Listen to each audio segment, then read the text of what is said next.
hoje, a nossa reflexão será sobre o Evangelho segundo o Espiritismo, capítulo 18 e capítulo 20.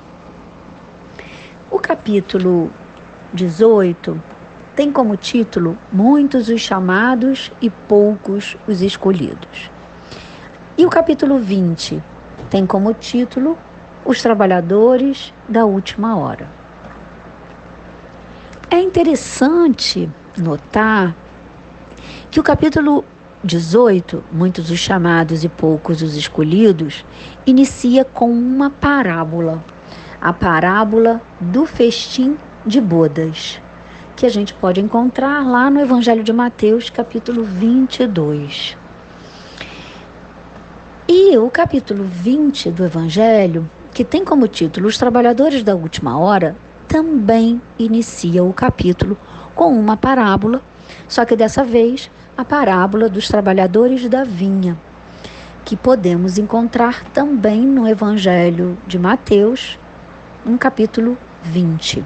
E mais interessante ainda é poder perceber que a parábola do festim de bodas termina com uma expressão: muitos há chamados, mas poucos escolhidos.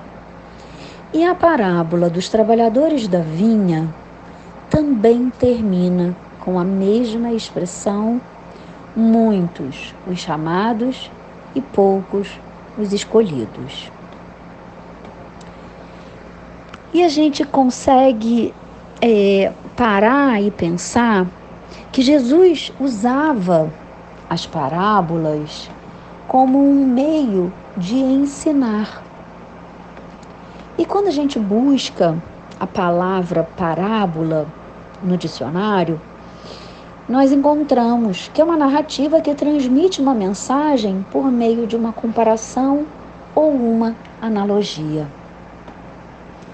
Jesus utilizava dessa forma, através das parábolas, que são histórias, são narrativas, comparando situações análogas a que o povo vivia, para que eles guardassem aquele ensinamento. Então, a gente percebe a bondade de Jesus de ensinar da forma que cada um conseguiria entender. É muito interessante.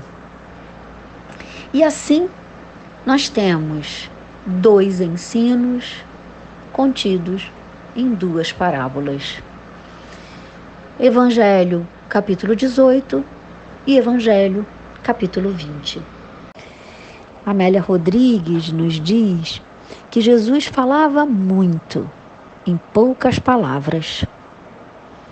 E a gente consegue perceber isso, porque nos evangelhos escritos pelos discípulos do Senhor Jesus, cada versículo é recheado de ensinamentos. Na parábola do festim de bodas, conta-nos Jesus que o reino dos céus se assemelha a um rei, que, querendo festejar as bodas de seu filho, despachou seus servos a chamar para as bodas os que tinham sido convidados. Estes, porém, recusaram ir.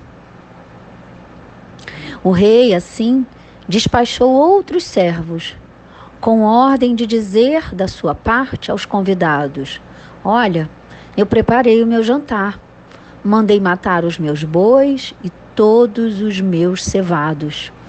Tudo está pronto, vinde às bodas. Eles, porém, sem se incomodarem com isso, lá se foram, um para sua casa de campo, outro para o seu negócio. Outros até pegaram os servos e os mataram.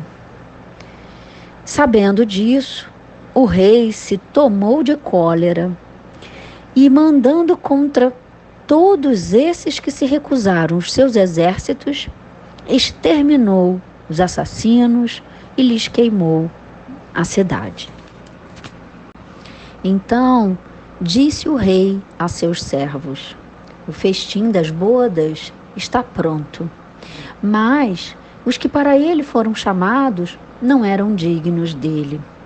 E depois a todos os cantos, e chamai para as bodas todos quantos encontrardes. E assim os servos saíram pelas ruas e trouxeram todos os que iam encontrando, bons e maus. Assim a sala das bodas se encheu de gente, que se colocaram à mesa. Entrou em seguida o rei para ver os que estavam prontos a se alimentar, e dando com um homem que não vestia a túnica nupcial, disse-lhe: meu amigo, como entraste aqui sem a túnica nupcial? O homem ficou em silêncio. Então disse o rei à sua gente: atai-lhe as mãos e os pés e lançai-o nas trevas exteriores. Aí é que haverá prantos e ranger de dentes, porquanto muitos há chamados, mas poucos escolhidos. Na parábola do festim que acabamos de ouvir, Jesus compara o reino de Deus a uma festa, a um festim, onde tudo é alegria. Os servos do rei aos profetas, que muitas vezes foram massacrados, decapitados. E os convidados são aqueles que, naquele momento, estavam indiferentes ao alimento espiritual. Kardec, ao comentar a parábola do festim, ele nos traz que para todos nós não basta dizer-se cristão. É necessário estar vestido com a túnica nupcial. E estar vestido com a túnica nupcial nada mais é do que ter o coração e a mente alinhada no bem. Na parábola dos trabalhadores da vinha, conta-nos Jesus que o reino dos céus é semelhante a um pai de família que saiu de madrugada, cedinho, a fim de assalariar os trabalhadores para sua vinha. Tendo combinado com os trabalhadores que pagaria 1 denário a cada um pelo dia trabalhado, mandou-os para a vinha. Saiu de novo na 3ª hora do dia. Encontrou outros trabalhadores na praça e convidou-os para ir para a sua vinha. Olha, pagarei o que for razoável. E eles foram. Saiu novamente a hora 6ª e a hora 9ª do dia, e fez o mesmo. Saiu mais uma vez a hora 1/10, e mesmo assim encontrou outros que estavam desocupados, e perguntou: mas por que permaneceis aí o dia inteiro? E eles responderam: é porque ninguém nos assalariou. O dono da vinha então lhes disse: ide vós também para a minha vinha, e eu pagarei o que for justo. Ao cair da tarde, o dono da vinha chamou aquele que cuidava dos seus negócios e pediu para chamar os trabalhadores e pagar-lhes, começando pelos últimos e indo até os primeiros. Na parábola da vinha, Jesus compara Deus ao dono da vinha, que está sempre convidando a todos nós a trabalharmos na vinha dele. A vinha, comparado ao planeta Terra e até ao universo. Os primeiros trabalhadores, aqueles que chegaram primeiro, todos os iniciadores, os profetas, Moisés, e os últimos trabalhadores somos nós. E como a gente viu na parábola do festim, já aprendemos que não basta dizer-se cristão. Precisamos também estar alinhados com tudo que harmoniza as coisas do universo, com a solidariedade que liga todos os seres. Na parábola da vinha, somos os últimos a chegar e dessa forma aproveitamos todos os labores e todas as conquistas realizadas pelos nossos antecessores. Receberemos, pois, o salário proporcional ao valor da nossa obra essa individual. Paulo, na carta escrita aos Filipenses, ele diz assim: quanto ao mais, irmãos, pensai em tudo o que é verdadeiro, tudo o que é honesto, tudo o que é justo, tudo o que é puro, tudo o que é amável, tudo o que é de boa fama. E ele vai enumerando e nos mostrando para que a gente pense sempre coisas boas. Emmanuel, comentando essa passagem, nos diz assim: o mal e o bem e todas as obras humanas são resultantes do pensamento das criaturas, porque pensar é criar. Pensou, plasmou. E é estudando e é adquirindo conhecimento que nós vamos educar o nosso pensar, educar o nosso sentir. E nós sabemos que tudo isso faz parte de um processo lento e gradual, mas também sabemos que precisamos começar.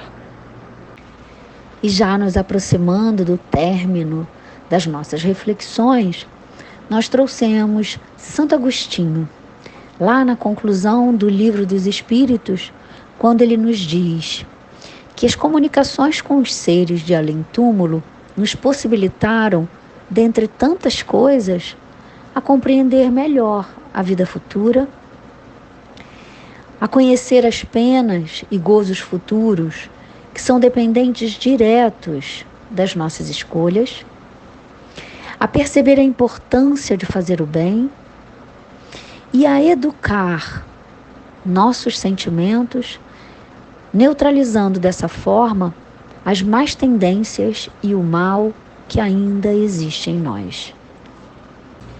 No Reformador de 1956, ele nos fala sobre os chamados e escolhidos.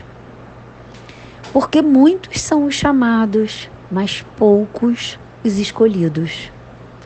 Entretanto, guardemos a certeza de que já somos os escolhidos. E dessa vez, para a regeneração de nós mesmos. Então, que possamos renascer para o chamado, com muito trabalho e muita boa vontade. Amado Mestre Jesus, quando mais uma vez, Senhor, te buscamos para agradecer. Agradecer a oportunidade de aqui estarmos,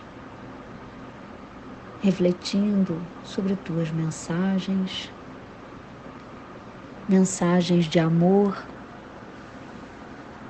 onde no dicionário divino encontramos sempre amor, misericórdia, regeneração, paciência com todos nós. Muito obrigada, Senhor, por tudo. E gostaríamos de te pedir, pedintes que somos, para que envolva, proteja e que abençoe a toda a humanidade. Fique conosco hoje, agora e sempre, que assim seja, graças a Deus.